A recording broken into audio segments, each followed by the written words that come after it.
வணக்கம். இன்னைக்கு நாம பார்க்க போற ஒரு விஷயம் ரொம்பவே சுவாரஸ்யமானது. நீங்க எங்களுக்கு சில ட்ரேடிங் வியூ சார்ட்ஸும் சில டாக்குமெண்ட்ஸும் அனுப்பியிருந்தீங்க. பார்த்தா ஏகப்பட்ட கோடுகள், நம்பர்கள், ஏற்ற இறக்கங்கள்னு சொத்தி சொல்லணும்னா கொஞ்சம் தலை சுத்துது. ஒரு நிதி சந்தையோட இந்த குழப்பமான சத்தத்துக்கு நடுவுல ஒரு ட்ரேடர் எப்படி தெளிவா ஒரு முடிவுக்கு வர்றாங்கன்னு தெரிஞ்சுக்க உங்களுக்கு ஆர்வம் இருக்குன்னு நல்லாவே புரியுது. வாங்க இத பத்தி இன்னும் ஆழமா அலசலாம்.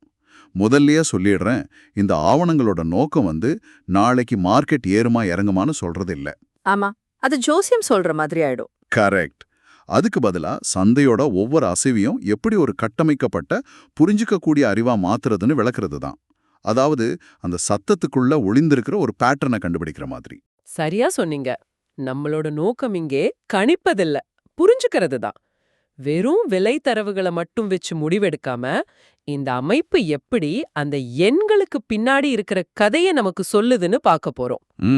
குறிப்பா நீங்க கொடுத்த அந்த டாக்குமெண்ட்ஸ்ல இருந்த டிசம்பர் 24, 2025 அன்னைக்கு ஜப்பானிய பங்கு, அதோட குறியீடு 7203, அப்புறம் தென்கொரிய பங்கு குறியீடு 005930. ஆமா, அந்த ரெண்டு ஸ்டாக்ஸ். இந்த ரெண்டுலயும் இந்த அமைப்பு எப்படி வேலை செஞ்சதுங்கிறது ஒரு நிஜ உலக உதாரணமா வச்சு அலசலாம். சூப்பர். இந்த முழு அமைப்பையும் சுலபமா புரிஞ்சுக்க அந்த ஆவணங்கள்ல ஒரு அருமையான உவமை கொடுத்திருக்காங்க. ஆமா, அந்த விமான உவமை. அதேதான், ஒரு விமானத்தோட வழி செலுத்தல் அமைப்பு, அதாவது ஃப்ளைட் நேவிகேஷன் சிஸ்டம். ஒரு பைலட் தன்னோட பயணத்துக்கு தயாராகிற மாதிரி நாமளும் இந்த அமைப்போட ஒவ்வொரு அடுக்கா பிரிச்சு பார்க்கலாம். என்ன சொல்றீங்க? டேக் ஆஃப் ஆகலாமா? நிச்சயம். பயணத்துக்கு தயார். சரி. அப்போ முதல் அடுக்கு தொடக்க கட்டமைப்பு, அதாவது ஓப்பனிங் ஸ்ட்ரக்சர். இத நம்ம விமானத்தோட பயணத்திட்டம் இல்லனா ஃப்ளைட் பிளான்னு சொல்லலாமா? தாராளமா சொல்லலாம். சந்தை ஆரம்பிக்கும்போது அதோட முதல் சில நிமிடங்களை வச்சு அன்னிக்கான போக்க மதிப்பிடுறது தான் இதன் வேலை. சந்தை ஒரு குறிப்பிட்ட விலையை ஏத்துக்குதா இல்ல நிராகரிக்குதான்னு கண்டுபிடிக்க இது உதவுது. இதுக்காக பிவட், சப்போர்ட், ரெசிஸ்டன்ஸ்னு ஏற்கனவே வரையறுக்கப்பட்ட நிலைகளையும் கணிக்கப்பட்ட தொடக்க வரம்பையும் இது பயன்படுத்துது இல்லையா? ஆமா, இந்த முதல் அடுக்கு ரொம்ப முக்கியமானது. ஏன்னா முதல் கோணல் முற்றிலும் கோணல்னு சொல்வாங்கல்ல, அந்த மாதிரி ஒரு வர்த்தக நாளோட முதல் சில நிமிடங்களே அன்னைக்கு முழுக்க என்ன நடக்க போகுதுங்கிறதுக்கான ஒரு முக்கியமான சிக்னலை கொடுத்துரும். சரி, அந்த டிசம்பர் 24, 2025 உதாரணத்தையே எடுத்துக்கலாம்.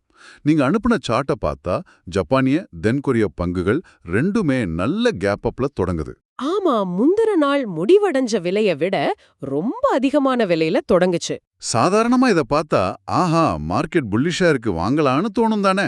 நிச்சயமா தோணும். பெரும்பாலான சில்லறை வர்த்தகர்கள் அங்கதான் இந்த தப்ப செய்வாங்க. ஆனா இந்த சிஸ்டம் என்ன சொல்லுதுன்னு பாருங்க. சொல்லுங்க. டாக்குமெண்ட்ஸ் படி ரெண்டு பங்குகளுமே அப்படி உயரமா ஆரம்பிச்சாலும் அந்த விலையில அதால நீடிக்க முடியல.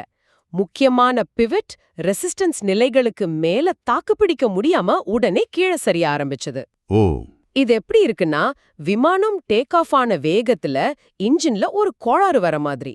ஆரம்பத்திலேயே பயணத்திட்டத்துல ஒரு பெரிய சிக்கல் இருக்குன்னு இது ஒரு வார்னிங் கொடுக்குது. அப்போ அந்த ஆரம்ப உயர்வை நம்பி வாங்கியிருந்தா அது ஒரு புல் டிராப்பா இருக்குமா? ஏறுற மாதிரி காட்டி இறங்கிடும். கரெக்டா? மிகச்செல்ல சொன்னீங்க.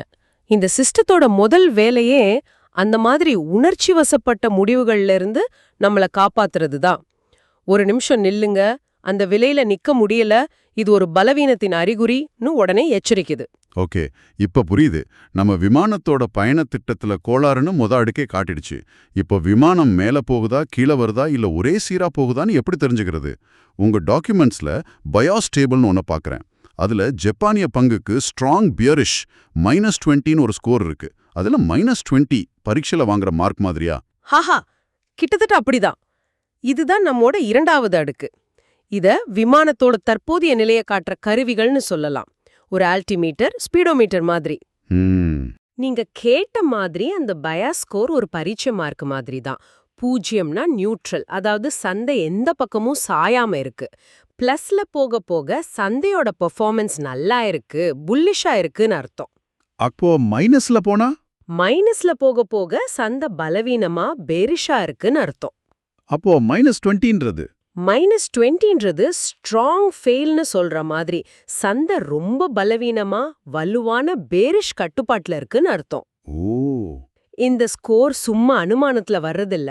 விலை முக்கியமான பிவட் நிலைகளுக்கு மேல இருக்கா கீழே இருக்கா, ரிட்ரேஸ்மெண்ட் எப்படி இருக்குன்னு பல காரணிகளை நிகழ்நேரத்துல கணக்கிட்டு இந்த மதிப்பெண் மாறிக்கிட்டே இருக்கும். அப்போ இது டைனாமிக்.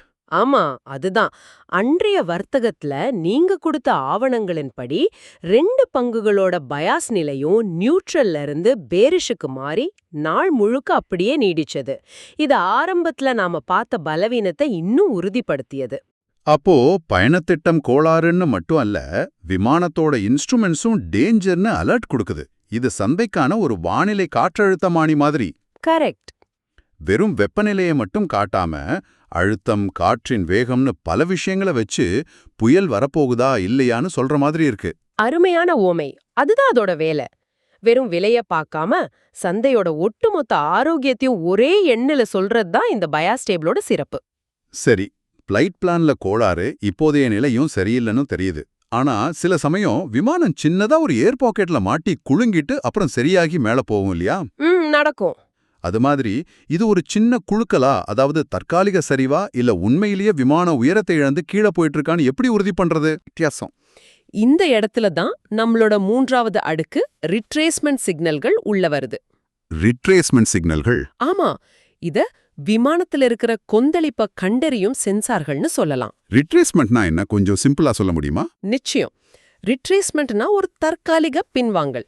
இப்ப பாருங்க, ஒரு ஆரோக்கியமான புல்லிஷ் மார்க்கெட் நேர்கோட்ல மேல போகாது. ஆமா, ஏறி இறங்கி தான் போகும். கரெக்ட்.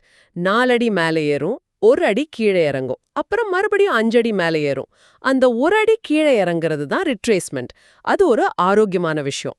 ஆனா அந்த பின்வாங்கல்கள் ஆழமாகிக்கிட்டே போனா, அதாவது 1 அடிக்கு பதிலா 3 அடி 4 அடின்னு கீழே வந்தா அது ஆபத்து. ஓ, அப்போ இந்த சென்சார்கள் அந்த பின்வாங்கல்களோட ஆழத்தையும் தொடர்ச்சியையும் அளவிடுதா? மிகச்சரியா.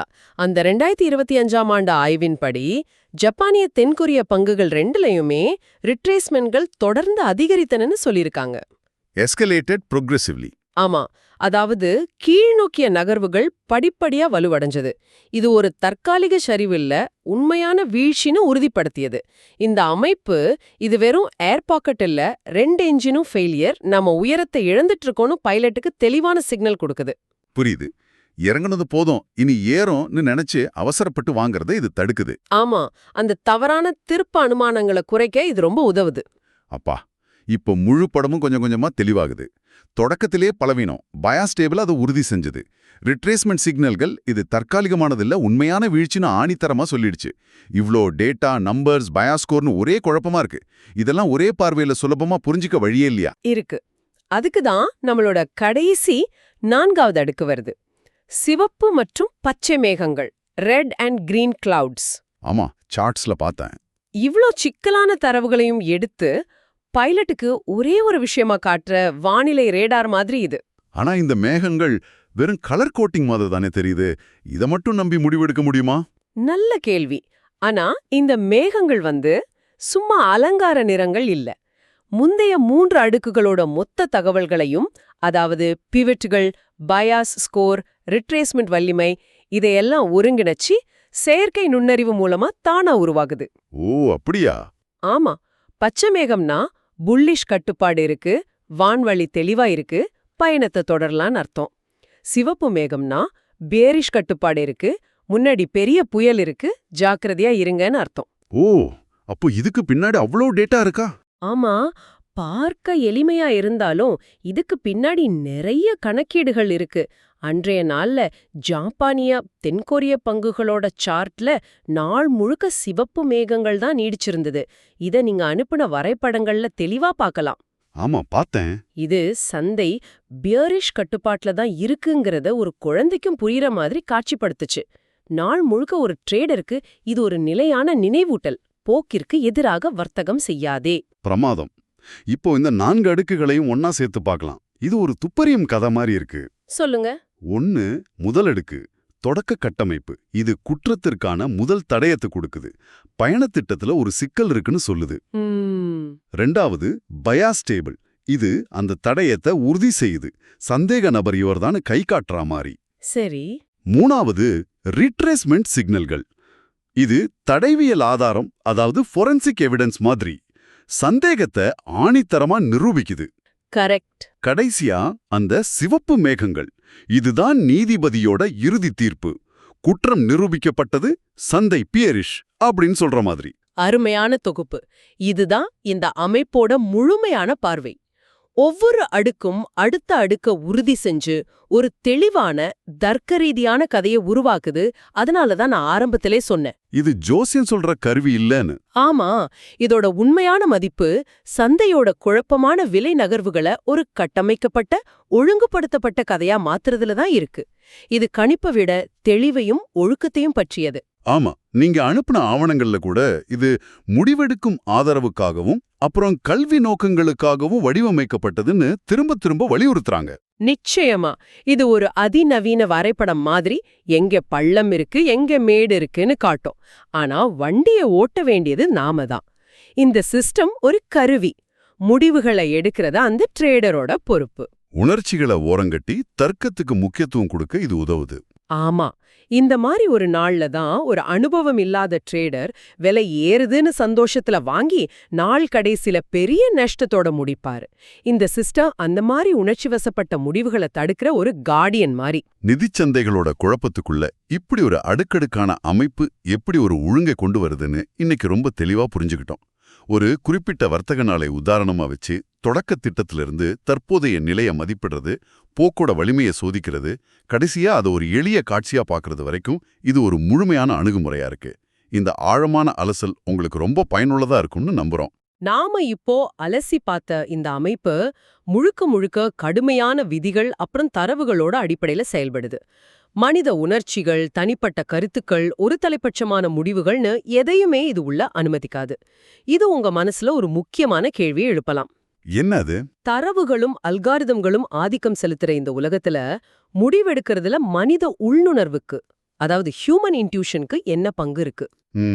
நல்ல கேள்வி. ஒரு அனுபவமிக்க நிபுணரோட மனசு சொல்லுதுன்னு சொல்ற அந்த உள்ளுணர்வை ஒரு சிஸ்டம் எப்போதாவது முழுமையா மாற்றிவிட முடியுமா? இல்ல இந்த சிஸ்டம் கொடுக்கற அந்த தர்க்கத்தையும் ஒரு மனிதனோட பலவரத அனுபவத்தையும் சரியா இணைக்கிறதுல தான் மிகச்சிறந்த முடிவுகள் பிறக்குமா? இத பத்தி நீங்க சிந்திக்கலாம்.